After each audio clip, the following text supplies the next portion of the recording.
Algumas histórias que circulam na internet podem ser tão perturbadoras que parecem ter saído diretamente de um filme de terror. Neste vídeo, exploramos 5 histórias arrepiantes que vão te deixar acordado esta noite. Prepare-se para ouvir sobre um espeleólogo desesperado preso em uma situação aterrorizante que não é a Nutty Putty. É um ambiente escolar tão cruel que deixou cicatrizes permanentes nas crianças que viveram isso. Cada uma dessas histórias serve como um lembrete assombroso do lado mais sombrio da realidade. Então apague as luzes, sente-se e aproveite.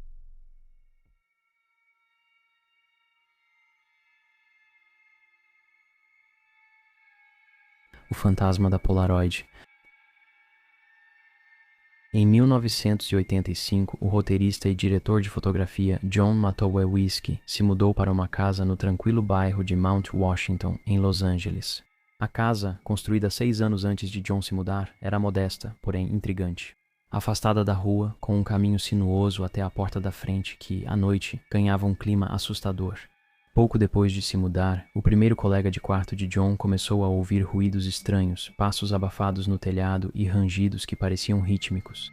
John inicialmente tentou descartar a ideia de um fantasma, ignorando a sensação inquietante de que a energia adormecida da casa havia despertado desde a sua chegada. Porém, a atmosfera assustadora acabou sendo demais para seu colega, que foi embora. O colega de quarto seguinte de John foi o cineasta e velho amigo John Huckert. Huckert vivenciou um fenômeno estranho, como o do inquilino anterior, mas se incomodou menos e ficou mais intrigado. Uma tarde, Huckert estava sozinho na casa quando sentiu uma presença, uma sensação de que havia alguém ou algo à espreita no ar. Ele olhou ao redor e percebeu a porta do banheiro se abrindo sozinha. Sentindo que algo não estava certo, ele nervosamente pegou sua câmera Polaroid recém-presenteada e tirou uma foto. A foto revelou-se, mas não mostrava nada de incomum. Huckert tirou uma segunda foto e o resultado dessa imagem foi muito diferente. Enquanto observava a fotografia se revelar diante dele, percebeu que havia capturado algo que parecia um fantasma de história em quadrinhos. Tinha olhos grandes, boca aberta como se gritasse e uma aparência estranhamente esfumaçada. Huckert tirou outra foto em que uma imagem parecida foi capturada, mas parecia estar mais próxima. Quando John chegou, Huckert mostrou as fotos e John logo achou que a câmera tinha sido manipulada para criar aquelas imagens. Esse foi o início de décadas de atividades inexplicáveis e comunicação através de fotografias. A dupla tentava tirar fotos sempre que sentia algo incomum ao redor deles. Embora nem sempre captassem anomalias, reuniram evidências suficientes para se convencerem de que não estavam sozinhos na casa. Fotos subsequentes revelaram várias presenças estranhas, variando de luzes abstratas e fantasmagóricas até palavras e frases claras suspensas no ar que não eram visíveis no momento em que foram tiradas. As mensagens começaram a aparecer nos filmes em junho de 1992. A primeira foi em resposta à pergunta de um amigo ao fantasma: "Ele está aqui agora?" A fotografia revelou um sim mal discernível em formas brancas e nebulosas. Depois disso, a escrita ficou muito mais legível. Conforme faziam perguntas e tiravam fotos, viam claramente as respostas aparecendo nas fotos reveladas. Em um momento, eles perguntaram o nome dela e ela soletrou, certo? O testemunho de outras pessoas validou a afirmação de John e Huckert, provando que não manipulavam a câmera. É importante notar que, no início dos anos 1990, não existia Photoshop nem qualquer outro meio de alterar imagens. Eles nunca tiveram a intenção de tornar isso público, mas quando um novo programa de TV chamado Sightings começou a ser exibido, eles enviaram uma cópia de uma de suas fotografias para o programa.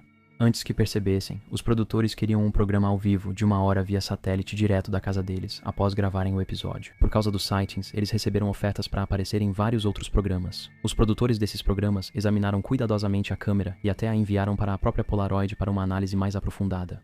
Eles analisaram todas as fotografias cuidadosamente. Ao longo dos anos, surgiram várias teorias sobre como as imagens dos fantasmas foram feitas, mas ninguém sabe até hoje. Em 1992, um vídeo mostra aos espectadores todo o processo da Polaroid, do início ao fim. Huckert é visto colocando um filme novo na câmera, fazendo uma pergunta e esperando a Polaroid revelar. Dê uma olhada. Abrimos isso aqui, rasgamos e tiramos um pacote novinho de filme.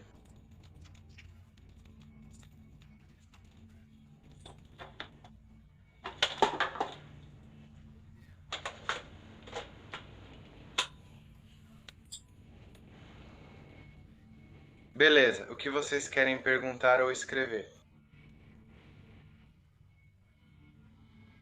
quero saber várias coisas, tipo, quando ele morreu, se ele morava nessa casa e há quanto tempo isso aconteceu. O que você acha, Scott? Pergunte só uma coisa: ele morreu nesta casa? Sim. Então deixe-me recuar. Agora vai haver um flash, certo? Você morreu nesta casa?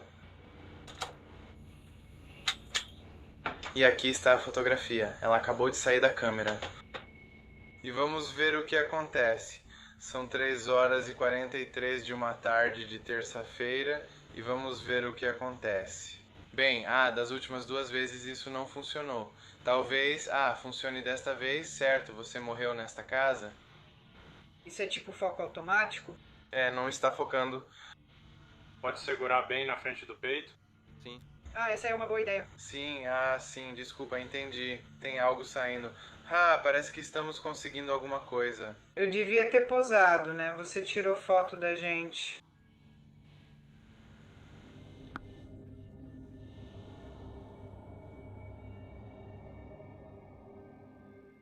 Até os céticos mais endurecidos daquela noite ficaram perplexos. Ninguém sabe explicar, exceto que John e Huckard dividem a casa com um fantasma. A coleção de fotografias é tão única que foi colocada em exibição e compilada em um livro intitulado O Fantasma da Polaroid. Ninguém conseguiu desmascarar as imagens que se desenvolveram diante dos olhos dos céticos. A maneira extraordinária como esses espíritos se comunicam através das fotografias é realmente notável. E para nós, esta é uma das evidências mais convincentes que já encontramos de que um mundo espiritual realmente existe, um mundo que mal começamos a explorar. Gostaríamos de saber sua opinião sobre este caso e se você acha que isso é real ou apenas uma farsa muito elaborada.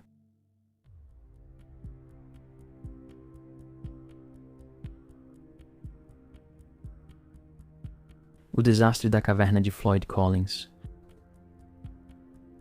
No início do século XX, ocorreu a acirrada guerra das cavernas de Kentucky entre espeleólogos e proprietários de terras, todos interessados em lucrar com as belas cavernas subterrâneas que atraíam turistas. Entre 1917 e 1918, o explorador de cavernas americano Floyd Collins descobriu a deslumbrante Grande Caverna de Cristal dentro do sistema de cavernas Flint Ridge. Porém, devido à localização remota e poucos visitantes, buscou-se um local mais acessível. Collins fez um acordo com um vizinho para explorar a Caverna de Areia, uma caverna modesta, mas intrigante, esperando atrair mais público e mostrar suas maravilhas. Floyd era conhecido como espeleólogo habilidoso que explorava lugares evitados por outros. E, ao longo de 3 semanas, ele se dedicou a examinar uma pequena abertura na caverna, corajosamente navegando por passagens estreitas.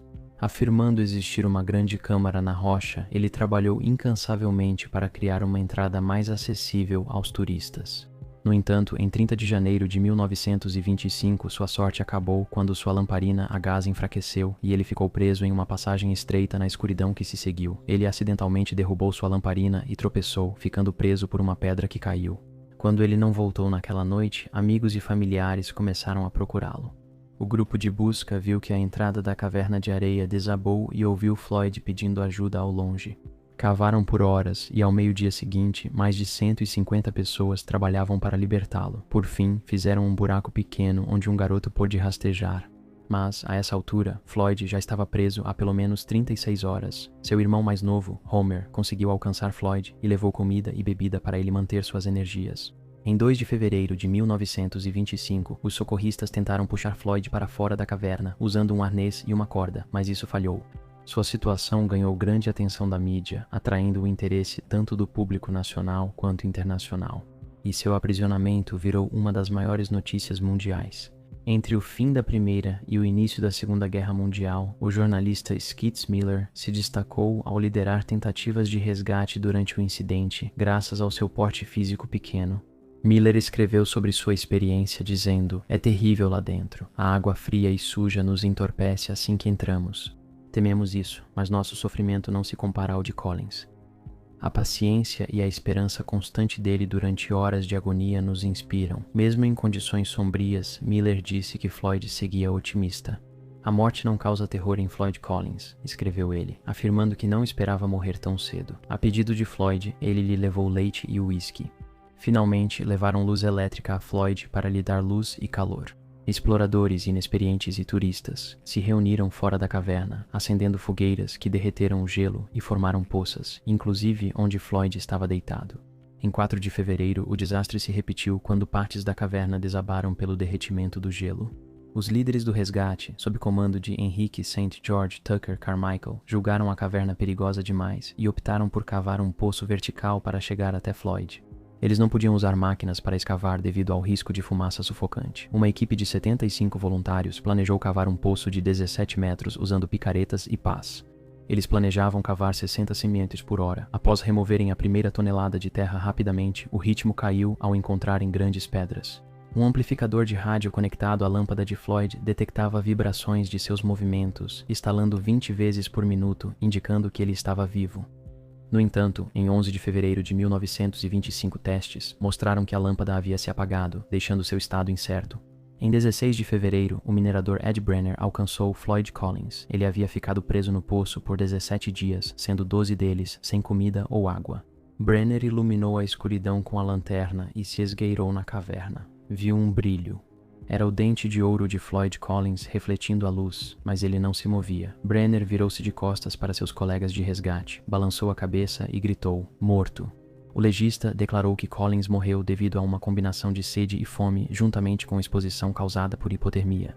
Observando que seu rosto era afiado e pontudo, lembrando-o de um bulldog. Ele tinha um nariz afilado, testa alta, olhos fundos e boca aberta. Ele provavelmente já estava morto de 3 a 5 dias antes de ser achado. O corpo de Floyd Collins ficou na caverna de areia e B. Doyle, dono da caverna, colocou uma placa na estrada dizendo: a 200 jardas daqui, o corpo de Floyd Collins está aprisionado na caverna de areia. Por 50 centavos, turistas desciam o caminho lamacento para ver o buraco que engoliu Floyd Collins. 2 meses depois, seu irmão Homer reabriu o poço e recuperou os restos de Floyd. O corpo foi embalsamado em Cave City e enterrado na fazenda da família, que foi renomeada para a Caverna de Cristal Floyd Collins. Infelizmente, o pobre Floyd não pôde descansar em paz. Em 1927, Lee Collins vendeu a caverna para o Dr. Harry Thomas. A venda incluía o túmulo de Floyd Collins e uma cláusula mórbida. O corpo de Floyd podia ser exumado e exibido em um caixão de vidro na caverna. As pessoas pagavam para vê-lo. No entanto, ele foi roubado em 19 de março de 1929 e, embora tenha sido recuperado, a perna esquerda estava faltando. Depois, os restos mortais ficaram em um caixão trancado numa área isolada da caverna. Em 1961, a caverna foi adquirida pelo Parque Nacional da Caverna do Mamute e fechada ao público. A família Collins solicitou o reinternamento dos restos mortais de Floyd, que ocorreu em 1989 no cemitério da Igreja Batista da Caverna do Mamute. Foram necessários 15 homens e 3 dias para remover o caixão e a lápide da caverna. Hoje, Floyd Collins repousa sob a mesma lápide que um dia adornou sua macabra atração turística subterrânea. Por todos esses anos,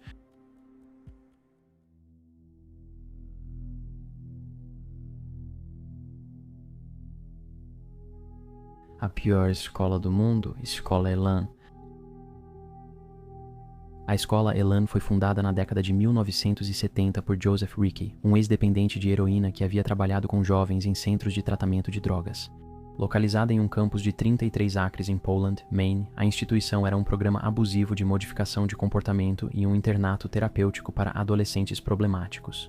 A modificação de comportamento é um tratamento controverso que usa condicionamento respondente e operante para mudar comportamentos. Ela foca em mudar ações observáveis por meio de estímulos, controle e consequências. Para aumentar o bom comportamento, utiliza reforço positivo e negativo. Para reduzir o mau comportamento, utiliza punição positiva e negativa, além de estratégias de extinção. A instituição privada afirmava reabilitar jovens que enfrentavam desafios como dificuldades de aprendizagem, questões emocionais, doenças mentais e abuso de substâncias. Em certos casos, esses programas eram usados como punição por não atender às expectativas familiares. Por exemplo, uma garota foi ao programa porque sua mãe não aprovava seu namorado. No entanto, quaisquer problemas que essas crianças tinham ao entrar na escola se tornavam insignificantes diante do trauma emocional e físico que enfrentavam ao sair da instituição. Por 41 anos, a organização fez de tudo para enganar o mundo exterior, convencendo pais e autoridades de que estavam ajudando crianças com problemas de comportamento a se tornarem cidadãos independentes e atenciosos. Eles faziam lavagem cerebral nas crianças e as submetiam a condições horríveis. Aos pais, diziam que os filhos participariam de um programa divertido com atividades como andar a cavalo e jogos de acampamento, porém, a realidade era bem diferente. Em um programa polêmico na escola, a humilhação foi usada como ferramenta terapêutica. Assim que uma criança entrava na escola, era categorizada não por suas necessidades, mas por uma hierarquia social que agrupava os alunos em duas categorias: força ou não força. Novos alunos eram automaticamente colocados na categoria de não força por padrão, o que basicamente significa que eram vistos como menos do que humanos e não tinham controle sobre suas próprias ações. Esses alunos tinham que obedecer ordens, sem questionar, eram levados a se sentir inúteis e a acreditar que acabariam morrendo em um beco como viciados ou prostitutas. Eles achavam que todos os odiavam. Essa crença era reforçada durante as reuniões gerais, onde todos se alinhavam para criticar verbalmente um novo aluno, submetendo-o a comentários implacáveis e duros. O regime da escola impedia os alunos de compartilhar experiências em elan com o mundo externo. Esse processo desumanizador vai quebrando os alunos, e alguns só podiam falar se fossem questionados, não podiam perguntar nem olhar para os outros. Quando estão quebrados, dizem que, mesmo se sentindo inúteis, ainda podem mudar de vida, mas só se seguirem o programa de elan. As punições por quebrar as regras variavam em gravidade, indo desde ser repreendido por outros alunos até enfrentar agressões físicas e ser confinado em isolamento por longos períodos. A verdade era que não havia para onde ir, já que nem os adultos responsáveis nem os outros alunos eram confiáveis. Ao adaptar seu comportamento às expectativas do programa, os alunos avançavam nas classificações até alcançar o status de força. Como forças, os alunos ganhavam algumas responsabilidades em relação aos colegas e podiam olhar e falar com os outros sem precisar pedir permissão. Eles também desfrutavam de certos luxos, como a possibilidade de ler durante o horário escolar, algo que normalmente era proibido fora dos horários designados. O impacto significativo desse tormento nos alunos resultou em TEPT, ansiedade e tendência a recorrer ao escapismo ou ao abuso de substâncias como mecanismos de enfrentamento. Tudo que eles haviam sido admitidos na escola para eliminar de suas vidas. Durante sua história, a escola Elan foi acusada de maus tratos a alunos e ficou conhecida como uma das comunidades terapêuticas residenciais mais controversas do país. Em 1975, autoridades do estado de Illinois retiraram 11 crianças do programa Elan devido a alegações de maus tratos. Diversos fugitivos da escola morreram ou ficaram tão assustados que não voltaram. Apesar dos boatos, só na década de 1990 é que toda a extensão dos abusos na escola Elan foi revelada. Isso surgiu no julgamento de Michael Skakel, ex-aluno da escola Elan, acusado de assassinato. Ex-colegas testemunharam contra ele, relatando experiências na escola, onde espancamentos, humilhações públicas e abuso psicológico eram comuns. Isso incluía tarefas degradantes, como limpar mictórios com uma escova de dentes por horas seguidas. Alguns alunos também relataram sofrer de desnutrição severa. A verdade veio à tona e, no final, a escola não sobreviveu. Ela anunciou seu fechamento em 23 de março de 2011, com efeito a partir de 1º de abril, devido à queda nas matrículas e dificuldades financeiras, além de ataques negativos online de ex-alunos. Em 17 de novembro de 2024, um incêndio destruiu um prédio na antiga propriedade da escola Elan. A brutalidade da escola não apenas prejudicou inúmeras crianças, como também custou vidas e é um exemplo horrível de modificação de comportamento levada ao extremo. Se houver algum espectador deste canal que tenha estudado na escola Elan, gostaríamos de ouvir suas histórias.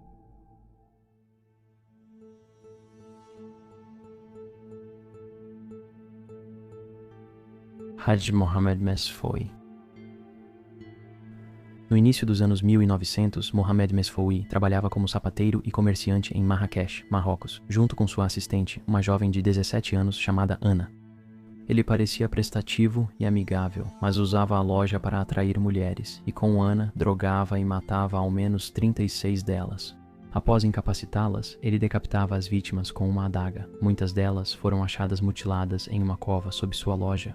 Eventualmente, ele foi capturado e confessou que matava por dinheiro. Em 1906, Mohammed foi condenado à crucificação, pena depois alterada para decapitação. No entanto, o público ficou tão indignado com seus crimes que exigiu que ele sofresse pelo que fez. Então, todos os dias, durante 4 semanas, ele era levado da cela à praça do mercado e açoitado 10 vezes com uma vara de acácias espinhosas diante de uma multidão enfurecida. Por fim, decidiram: Devido à natureza hedionda de seus crimes e como um aviso para os outros, Muhammad seria emparedado vivo no mercado de Marrakech em 11 de junho de 1906. Ele foi conduzido para dentro da parede por um buraco que havia sido feito com cerca de 60 centímetros de largura e aproximadamente 1,80 metros de altura. Correntes foram fixadas na parede dos fundos para impedir Muhammad de fugir e mantê-lo em pé. Gritando por misericórdia, ele tentou fugir, mas foi acorrentado enquanto um espectador jogava sujeira e restos nele. Os maçons então fecharam a abertura com tijolos. Após seu sepultamento, a multidão ficou em silêncio, mas aplaudia sempre que o ouviam gritar lá dentro. Mesfoui pôde ser ouvido por 2 dias antes de silenciar no 3º dia. Após sua morte, muitos na multidão expressaram raiva por ele ter morrido rápido demais. Muitas pessoas visitam o Marrocos todos os anos, sendo Marrakech um dos lugares mais populares para se visitar, porém, muitos turistas não conhecem essa história.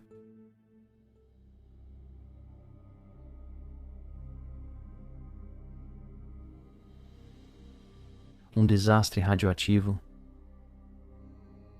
Em 1985, um instituto privado de radioterapia localizado no estado brasileiro de Goiás realizou uma mudança significativa para novas instalações. No processo, eles abandonaram de forma negligente uma unidade de teleterapia de césio-137 que continha uma pequena cápsula com aproximadamente 93 gramas ou 3,3 onças de cloreto de césio altamente radioativo, uma substância que, se manuseada de forma inadequada, poderia ter consequências catastróficas. A máquina de teleterapia ficou esquecida nos confins decadentes de um prédio abandonado no centro de Goiânia por mais de 1 ano. Presa no meio de uma complicada batalha judicial envolvendo a propriedade e seu conteúdo perigoso. Durante esse período, o ambiente se tornou cada vez mais perigoso, mas as autoridades continuaram sem saber da ameaça.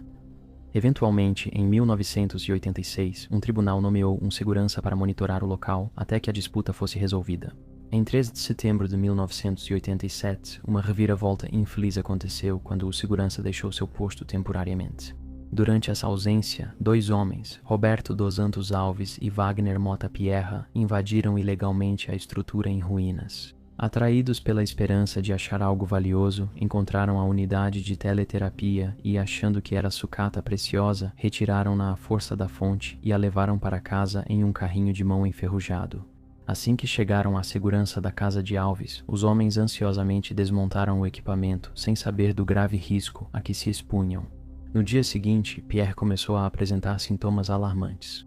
Ele foi acometido por uma onda de diarreia debilitante e tontura, e sua mão esquerda ficou dolorosamente inchada. Preocupado com a saúde, ele foi a um médico local, que equivocadamente atribuiu os sintomas ao que ele havia comido. O médico o mandou para casa com orientações de repouso e recuperação. Mesmo indisposto, Alves seguiu desmontando o equipamento. Ele soltou a cápsula de Caseum da cabeça protetora giratória e perfurou a janela da cápsula com uma chave de fenda. Olhando pelo buraco feito, ele viu uma luz azul brilhante emanando de dentro da cápsula. Depois, ele colocou a chave de fenda no buraco e retirou um pouco da substância brilhante. Achando que poderia ser algum tipo de pólvora, ele tentou acendê-la, mas o pó não pegou fogo.